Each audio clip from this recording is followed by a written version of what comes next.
Hey everybody, welcome to this episode of the Long Range Addicts podcast. I apologize. We've had some issues with some technical difficulties trying to get us on board. Again, apologize. We're here tonight with Nosler. We're really excited to talk to Jeff Sipe. He's over the rifle division. And then hopefully we can dig into some of the new offerings, the ballistics and different things. Anyway, we're going to open up with our intro, say some words about some things, and we'll get rolling.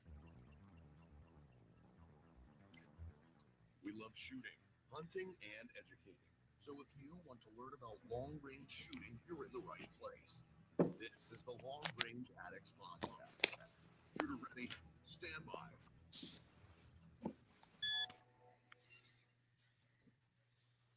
All right, everybody. Welcome back. We're excited again, as I said, to talk with Jeff Sipe of Nosler tonight. They've been around for a long time.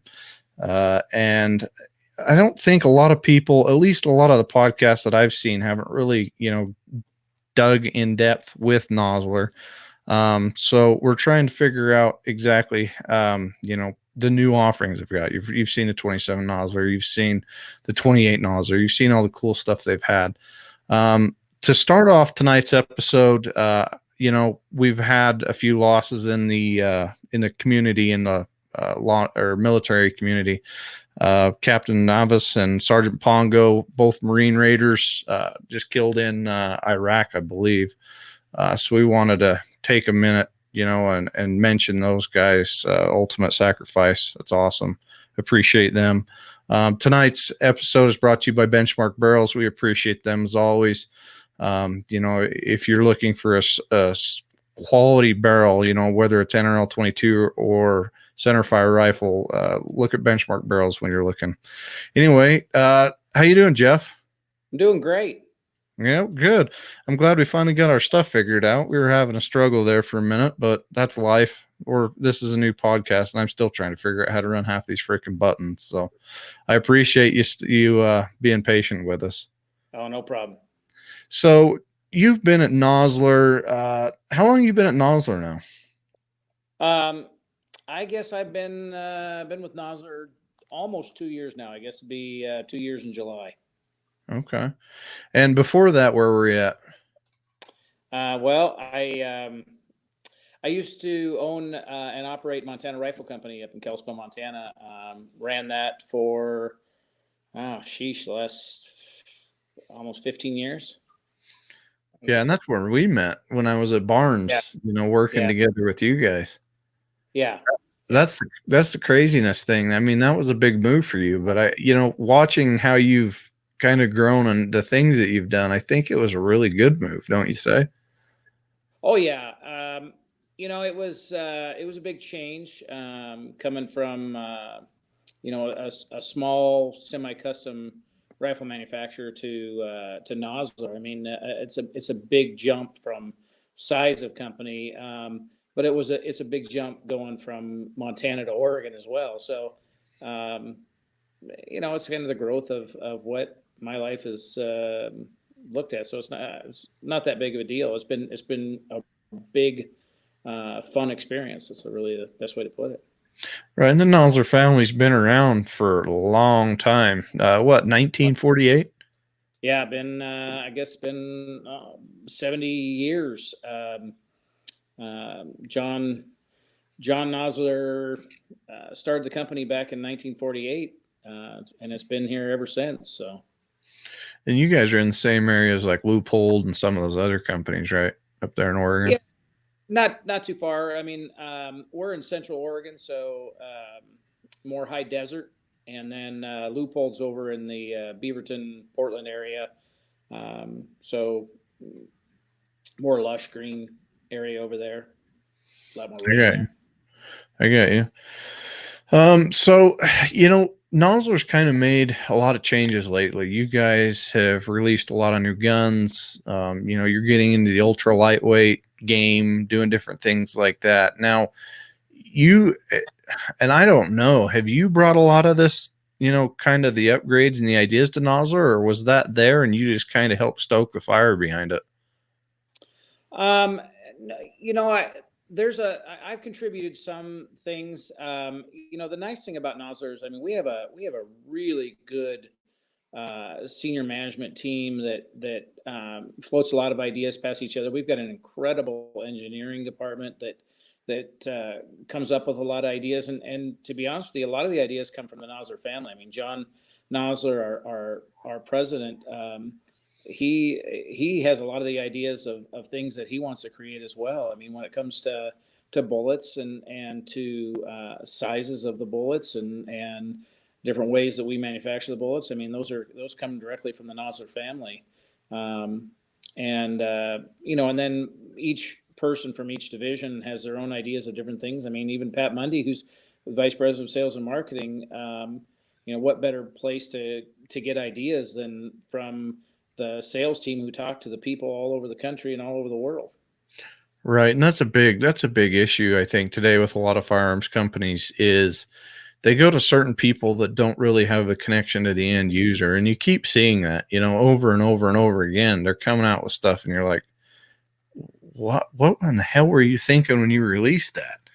And that's a big thing is, the ability to really connect with your user base and try and do that. And Yeah. That I think sets a lot of companies apart. Working with Barnes for a long time, Randy and Connie were still pretty high up in helping with decisions and stuff. Now that they're gone, a lot of it's controlled by Remington, and you kind of wonder sometimes what they're thinking, but you don't know. But that again kind of sets a lot of the companies apart, like I said. Yeah. Now with the gun side, you guys are kind of chasing the ultralight side, doing different things like that. What kind of special things do you guys do to really set your guns apart? Well, the first thing is, we start with the action, and the Nosler Model 48 action um, was really designed from a hunter's standpoint. So, everything about the action was designed to make it a better platform to begin with. And being that it's I wouldn't call it a Remington 700, although it's a push feed similar to a Remington 700, but it's a flat bottom machine receiver. So Mhm. it's similar, but there's enough differences that make it a little bit different platform.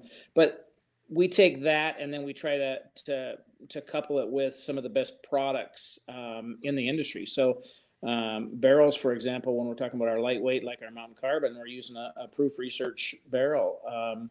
Very lightweight carbon wrap barrel, cut rifling. Anybody that shot a proof barrel will tell you they're very well made. And then we couple that with some of the stocks that we're getting. Manners stocks. They're very well known in the industry for lightweight, strong stocks, and we kind of went with them to design the new Mountain Carbon stock and made it the way we wanted it to be.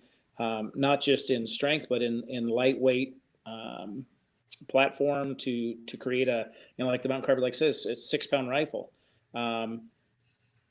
And you take those parts and then you make sure that you're fitting the parts correctly, whether you want to call it truing, accurizing, blueprinting. There's 18 different ways to say it, but the reality is you're making sure that you're squaring all the parts and you're making sure that everything's lapped and trued, and once you put them together correctly, you have a very accurate rifle, and in a light platform like we're making it. That's kind of the idea of what we're going with. Right. So you guys make your own actions, correct? We do. Yep. Yeah. What sets them apart from a lot of other actions? Now, yours are mostly geared towards the hunting market, correct? Yeah, 100%. Our our niche is the hunting industry. I mean, that's what we're all about, and that's how the company started. The bullet design, everything about it was designed around the hunting niche itself. But within that, obviously, our industry in itself is really gearing itself more towards long range shooting. Long range hunting has become a big fad. And so we try to gear our rifles towards the ability to do both worlds. I mean, it's amazing to me, if you go around the country, I mean, which you have, long ranges, different meanings in different places. If you're hunting down south, long range is 100 yards. If you're hunting out west, long range can be 400 or 500 yards. And then long range has gotten more people out into shooting 700-800 yards and further. So we're kind of mixing the niches, I guess, if you will, between long range and hunting. Right. Do you guys have any plans of maybe coming out with something based more towards the precision rifle side of things, or you guys, is there any ideas going that direction? Yeah, there's obviously the thoughts of trying to put out I don't even know if I want to call it a competition rifle, but I guess that's really what it would be. We've had a lot of different ideas about it, from a chassis gun to just even using a carbon stock that would be more of a competition style stock. But we've played with a lot of the different ideas. It's not something we're ready to say, okay, let's jump into it and go to a competition rifle just yet.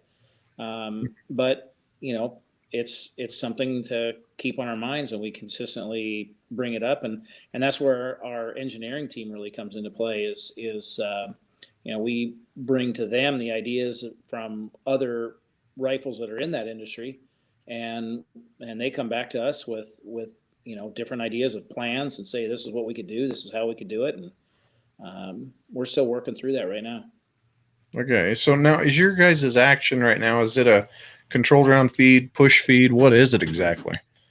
It's a push feed action, but we have more of a Seiko style extractor, so or not Seiko style, more like an AR type extractor. So I wouldn't call it a standard push feed, but reality is it is. I mean, it's a push feed action. Okay. So you guys are pretty much, a lot of companies today you're putting components together, you're machining, you're doing everything. What kind of machines do you guys use to chamber and do all the work? Are you guys using a manual or what are you using, CNC? We have, we do the majority of it through our CNC. Any of our standard production rifles we'll do through the CNC. If it's something that's going to be a custom build that we're doing, a lot of times we'll just go through our manual lathe. Okay, so if somebody's like, hey, I want the most attention to detail I could possibly get, they can order your custom. Now, I was looking through the website earlier. You've got what, like 5 or 6 production rifles? Yeah, and we've slimmed them down a little bit. We're trying to. I don't want to really say cut stuff out, but we're going to be changing some things. There's going to be some new models that we're going to probably come out with later this year. So some of the models that we've built in the past and that we've done a lot with, we're going to be pulling those out of our lineup. The main ones that we've stuck with, like the long range carbon, the mountain carbon, which are our 2 biggest sellers. Those will stay in there. The Heritage, which is our woodstock rifle, that'll stay in there. Although we don't, the woodstock rifles have kind of changed over the last 5, 10, 15 years. Guys that want wood stocks typically don't want just plain wood. They want something special, something nice. So that's kind of where our Heritage line comes into play with that. And then we're coming up with a new line of rifle that we'll have with a more of a production line rifle with a carbon fiber stock, and we'll be looking at that, probably in the next year or so.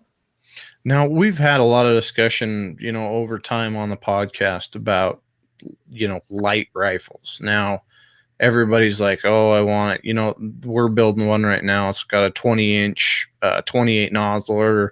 It's like 5 or 6 pounds. And it's like, everybody is kind of chasing their way to the lightest rifle they could possibly get. They're going with the Leupolds and everything else. Where, coming from Montana didn't always have the lightest, rifles. They were just, everything was built on accuracy, right? In Yeah. your Yeah. in your opinion, is everybody going the right direction? Um, it's interesting to me. I see there's people that focus on typically one or the other. It's never it never seems to be, or I should say, it didn't used to be where there was a mix between the two, where guys were trying to equal the two out. It's either I want the lightest weight rifle I could possibly have because I don't want to pack the extra weight in the mountain. I'll sacrifice the accuracy, or I want the most accurate rifle in the world and I don't care about the weight. And where we're really trying to grow our rifle line is to try to have that well balanced mix. We're not trying to be a 5 pound rifle, but we don't want to have an 8 pound rifle either. So, like our mountain carbon comes in right about 6 pounds. It's got the 24-inch barrel, so it's something that we feel is the best mix for guys who are doing a lot of packing, but still want that accuracy. Guys who are going to pack it up and down a mountain, and then we have our long range carbon, which is the 26-inch barrel, and it's right around 7 pounds on that. And that's better suited for guys who are really more about that long range accuracy, but they're not going to pack it, 5-10 miles up the mountain. Right. And we've gone back and forth with a lot of people, and being in shape is a big thing, and spending the time, understanding the rifle and everything else. And so if your guys' rifles are that light, what are you guys just using standard still on your actions? Are you like skeletonizing them or anything, or is that just how much your actions weigh? Yeah, no, our the action's light. I mean, it's carbon steel. It's not a lightweight. Like we're not doing any titanium or anything like that. It's just a standard lightweight action, much like a lot of the push feed actions that are out today.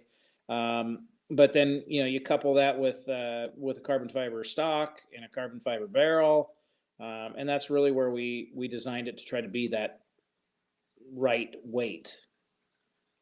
Okay, I got you. Yeah, and that's, I mean, you're going to have arguments all day long about staying on target and about doing all this. And, everybody's going to the bigger magnums so that they can reach out even further and make longer range shots and do everything else. And that's one thing I kind of wanted to talk to you guys about with the ballistic sides of things. Now, you guys have like the Accubon, the partition, all of the different bullets that you guys have designed over the years. What in your opinion kind of makes these bullets better than the rest of them? Well, the design of them themselves. I mean, they're a bonded bullet, and they're built for terminal velocity. I mean that's the way all of our bullets were designed. And I'm obviously not the expert when it comes to bullet design.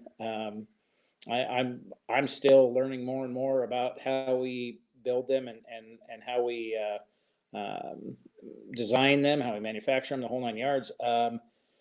And that's the thing about Nosler. When they designed each and every one of the bullets they designed it to work, not to have some special trajectory. It's designed to kill upon impact. I mean, that's what it's all designed for. From the partition to the Accubon long range, each one has its specific design that it's built for. Right. And understanding a little bit more of the ballistic side is kind of where I kind of came into the operations in the community. But now, are you guys making something that's more like a monolithic copper now? Because you've got California and a lot of other people are Oh, going yeah. lead free. What do you guys have in that area? Yeah, I mean we've got two different lines that we do. I mean the E-tip was designed. We've had that the solid copper bullet for probably about I mean I think it's been 15 or 20 years that they've had the E-tip out, and that's it's basically designed for um, lead free areas, and then obviously then we have our solids. which were designed more for dangerous game type stuff. But the E-tip was designed specifically for lead-free areas. Now, on your solids, are they a true solid, or what do they come in, like 375 and up, or do you know that? Um, yeah, I'd have to get my. It's basically for dangerous games. So I mean, as far as the calibers, it's specific to those ones, but it is a true solid. I mean, they're machined as a solid. I got you. I got you. So now let's change directions here a little bit. You guys have your RDFs. You've got your competition style bullet systems. Now, what in your mind, or what in Nosler's mind, makes them a little bit different than, say, the Burgers or the Hornadies or anything else? Well, I mean, like the RDF, from the way it was designed to have the tightest, most uniform plats for of all the hollow point match bullets. I mean, that's what it was designed for. The Akubon long range, for example, it tries to combine our accuracy with the bonded construction to give deep penetration, but it was designed to expand at lower velocities. So for shooting long distance, it's still going to expand when it hits something at 600, 700, 800 yards. Right. Right. And I've seen, you guys have been sponsoring a lot of events, and I mean, that's probably a lot of stuff up Pat's alley, but Yeah. what offerings do you guys have in the RDF? Do you know? You've probably got like what's your 22? Do you have a 22 cal? Oh, absolutely, we do. Yeah, there's. I don't have the. Right, I mean, right off the top of my head, you're stumping me with specific bullet questions. So I'd have to. And good grief, I hope nobody's listening to me, because I'd fail my bullet ID test if I didn't tell you exactly which grain bullets I have. But yeah, that's definitely more of a Pat question, and give you all the exact specifics. But I mean, all the different grains are on our website to tell you exactly which bullet size we have in the RDF. And you're going to make me go on to my website to find so I can tell you. No, it's all good. You know what we could do is let's switch it a little bit again. Let's go to the 27 Nosler. So everybody has been wrapped around the 270 forever. You've got 28 Nosler, which is the laser beam. You've got the 22 Nosler. You've got 26 Nosler. So the 27 Nosler is, of course, the direction of course, you got to have one, because you got to fit, because you got everything else. You got to get 27. What changes the 27 Nosler from, so it's, what is it? Pretty much a 270 pimped out? Is that what we're talking about? Yeah, basically what the 27 was designed to do was to reinvigorate the 270 caliber. Obviously we've got the 26, which was our first and our one that brought us to the party. And then the 28, which is by far our most popular cartridge. And it's so popular that, a lot of other major manufacturers are now chambering in that and loading it. But the reason we brought the 27 out was just because it's a new story for an old cartridge. I mean, the 270 Winchester has been around for forever, and it's always been one of the most popular. But most people that shoot the 270 cal typically have a problem with it being a little bit too slow. And so that was the reason that the 27 was designed, was to give that 27 cal bullet a little bit more oomph. I mean, we're talking about 300, 350 feet per second faster. Right. So you're taking now. I've never been that into 270. I mean, I bought my wife 270 because it was always a good cartridge. Are there a lot of high BC bullets available in the 27 cal, or is it kind of like the 25? Is it kind of like it's kind of just died off and let the 6.5s and the 6s and everything else kind of come in with all the high BC stuff? Or do you even know that? Well, I mean, we're designing a lot of different things right now for that 270 cal. I mean, the one that we literally just finished up and are producing as of yesterday is the new Accubon long range, which is going to be a 165 grain ABLR, which is just incredible. In fact, if you go into like our social media, you'll see some pictures of the first ABLRs that just came off that production line, and they've gone in through our ballistics lab and have been doing a lot of testing with that. And we have our BCs of what we are showing them to be, but as with all of our bullets, before we put out all of our info on what the BCs are going to be, we typically have those sent over to a third party to verify our BCs before we before we publish it. So, and that's where we've had a lot of people, getting bent out of shape. Well, why don't you just tell us what it is? And it is like any other new product. We want to have it verified before we throw that out there. Because as well as I do, if we put a number out there and somebody comes out and does something different, they say, well, you were off, X amount, it's just not worth it. We would just rather wait and have it verified by a third party. Right. And that's smart. Everybody's got applied ballistics. They've got everything else that shows true curve data and all that stuff. And right. Nowadays, even 5 or 10 years ago, you could bullshit people about, you could bullshit people about, ballistics and different things, but it's changed a lot, and people will call you out on social media and everything. So that's definitely a good thing on everybody's part, but especially on Nosler's part, to make sure that you're 100%, you've got your curves correct, because everything that you publish, that's what everybody's got to put in their ballistic calculators and stuff. So that's exactly right. That's why we want to do it. And as well as I do, the internet has created more experts in our industry than our industry ever created. So there's way too many other people that are going to try to call you out on something because they're experts on it. So like I said, we're just going to have it verified, and then we'll publish the data. We don't call them typer snipers for nothing, right? That's right. Yeah, and I was on your website a little while ago, and you guys have I'll put it in the show notes when we publish this, but you've got the short video clip of John Nosler when he shot that bull moose, and it took multiple shots to bring it down, and that's a cool little video clip. I mean, it's only like a minute and a half long, but it just kind of encompasses the whole idea that was behind Nosler in the beginning of creating something that, we keep going back time and time again of being ethical, being ethical to the animals, using the right bullets, using the right calibers. And, in some of our other episodes, we're going to go into understanding, at range, what a bullet does when, everybody's like, oh, I'm going to shoot the heaviest bullet I can.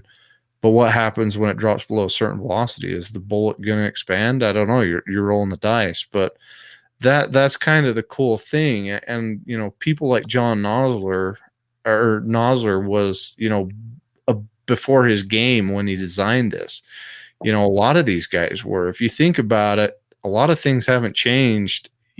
Some of the bullet designs themselves have, but, you take the Randy Brooks, you take the Noslers, you take, the Burgers and some of these guys and shit, these bullets and these things have been around for years. And it's cool.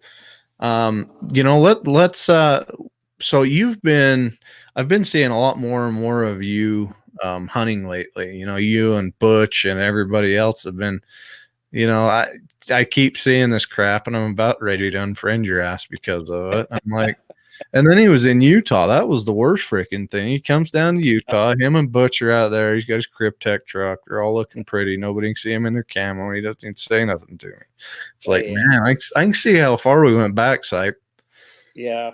Well, Butch is another great success story in our industry to begin with. I mean, he's just like the rest of us. He's just a good old boy and had a great idea and was able to market it and move it on. And I honestly, I've been very blessed. God has blessed me with some amazing friends. Butch and I have been really close for quite a few years. Blessed with being friends with John Nosler, with Pat Mundy. I mean, Hmm. everybody in the industry knows Pat Mundy, and John Snow from Outdoor Life. He and I have been really close for a lot of years and gotten chances to do a lot of things together. And Bruce Pettit over at Loophole, and I mean, you and yourself and your whole family, and I think that's just the blessing of being in our industry. We've got such good people. People like to hang out and do things together. Yeah, and that's the thing kind of with the shooting, the hunting and shooting industry. You see a lot of the new people kind of roll in, hey, I just got out of college. I'm going to be the new baddest thing on the block. But it's Right. amazing how many of them just disappear overnight and still, the backbones of the industry is still there. Pat came, if people don't know Pat Mundy came, when I started working with Pat, it was at Loophole. And Yep. Pat went from Loophole over to Nosler, and I mean, we had so many freaking Loophole scopes, and we were shooting Loophole everything there for a long time when Pat was over there, and it was a great time. And if people don't know who Butch is, we're talking about Butch Whiting of Cryptek. I've been working with him a lot lately. If you're not following the short bus, you should be, because Cryptek's going to wrap it. That's going to be an exciting thing. But you've got a lot of animals behind you. Have most of those been shot? What did you shoot most of those with? What was your ammo of choice before you ever went to Nosler, and why did you change your mind? Are you shooting all Nosler now? I mean, you're gonna have to tell me that. You're gonna have to lie to me if you're not, because then you're gonna get in trouble. But Yes, I've changed to Nosler. I obviously owning and running Montana Rifle Company. All the animals behind me, those were taken uh, public land hunts in Montana. Just general season tags. Um, but shooting a Montana rifle, that's what kind of got me to the show here. And I guess my cartridge of choice for a lot of years was 325 WSM. I love that. Grew up shooting the 300 Windman. Went to the 325 WSM when it came out. I loved it. Jumped over to the 300 WSM for quite a few years, and since I came to Nosler, um, the first rifle I built and bought was a 30 Nosler, just because I love the 30 caliber bullets. mhm. I've just always loved a 30 cal, and so that's been my go-to. But then like I went mule deer hunting and whitetail hunting in Texas with 26 Nosler. I couldn't believe how well that performed. And then Butch, brother Butch, as I like to call him, from Cryptek, he convinced me to build a 33 Nosler. And most people are afraid of that big boomer, but he loves it, and he'll tell you to your face that he shot more animals in the world with a 33 Nosler than anybody else, and he's very proud of that. So I built a 33 Nosler just to try to compete with him, because I want to shoot more animals with it than he did. And so far I haven't come close, but I love that round.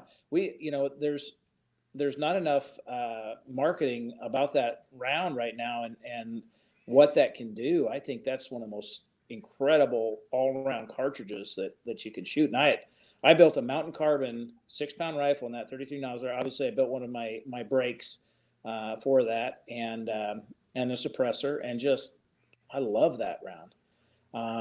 Then this year, when we came out with the 27, we went and did some testing with that. John Nosler shot. I mean, they've literally done everything from goats to whitetail, mule deer, elk, lots of elk, antelope.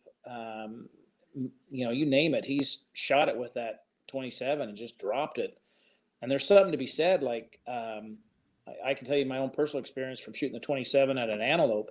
If you've ever hunted antelope, a lot of times you don't have you know, an easy shot. It's typically you got a couple seconds to make that shot, and I took a shot at 400 yards, and I didn't have time to work with my dial. I just set up and aimed where I thought the bullet was going to go based on my practicing with it, and shot and dropped it. I literally had a couple of seconds to take that shot, and it performed flawlessly. And I love the speed of that because I know it's going to be flat and knock something down. And it's funny because my dad back in the day when he shot all the giant deer he's got some huge non-typicals hanging out in his shed, and he won't let any of us mount them. But it's funny because he shot a lot of those with the old 32 special, the old 30-30s, 32 specials. A lot of that stuff was the shit, back then. Cool. Everybody thinks, you've got to have a giant freaking caliber to kill something nowadays. Now, I still am a firm believer, 22 and a 6, might be on the ragged edge of killing something, but a few companies are starting to bring in the 25 cal, they've got the new 25 Creed. The 26, you've got a pretty damn good deer whitetail antelope load there. You get into the 27s now, you're pushing a little bit heavier bullet. You get a little bit more knockdown power, and the cool thing is a lot of the ladies can still use that cartridge. Or and it's not going to kill them. They're not going to get pissed off. It was always funny as the guys, you'd hand them the biggest gun you could have and watch it kick their ass. But, nowadays we all know better, because then that completely ruins their passion and their love for it. A lot of our my brother thought that was funny. My brother, he gave me a 33-78 one day, and I had blood, and it's probably one of the only times I've ever shed blood with a rifle, but it taught me a lot of lessons about, number one, trusting him when he handed me a freaking rifle, and number two, about how to make sure I got the proper eye relief. But, I haven't really heard a lot of things on the 33 Nosler. Do you guys have factory offerings in it? Oh, absolutely. Yeah. Yeah. My favorite in the 33 is the 265 grain Accubon long range. And that's my go-to for that. Okay. All right. Well, we've covered quite a bit. It's been one of our shorter podcasts, which is totally fine. Sometimes, you get into a lot of these podcasts and they drag on and on and on and on. So we wanted to keep this one a little bit shorter because of the technical difficulties, and Jeff's got a life and I've got a life. But is there anything else you want to cover, Jeff, like that we haven't really gone over and talked about? No, I think we've covered a lot of the products. And like I said, we're going to be coming out with a lot more products. That's the benefit of having an incredible engineering team, is they're always on task. They're always looking for new things and making, better bullets. They're looking at making our rifles better and better every day. I run the brass manufacturing division, and we're coming out with new things every day, and we're constantly coming out with new brass that we're making in-house. And obviously seems to be like there's new powders keep coming out all the time. So we're always trying new things and trying to make stuff better. And that's kind of the benefit of having the group that we have here. So. Yeah. And I didn't realize you're getting made your own brass. That's interesting, because there's only so many companies in the world that make brass, and only so many of those make quality brass. So that's interesting. We'll have to have you and Pat and get everybody on and have a deep discussion about Nosler here pretty soon, and go into the ballistics and understanding, and kind of do a little bit more of that. But I appreciate it. Like I said, we had some technical difficulties, and we're good now. I appreciate it, Jeff. Look forward to seeing you again soon. And if you come to Utah again and don't call me, I'm going to slash your tires. Yeah. Next time, let's actually go do some hunting. Exactly. Yeah. We're always down for it. I've always got a gun ready, so I'm good. You can throw me in the back. I don't care, as long as I get to go shoot at something. That sounds great. Okay. Thanks, buddy. I appreciate it. You bet.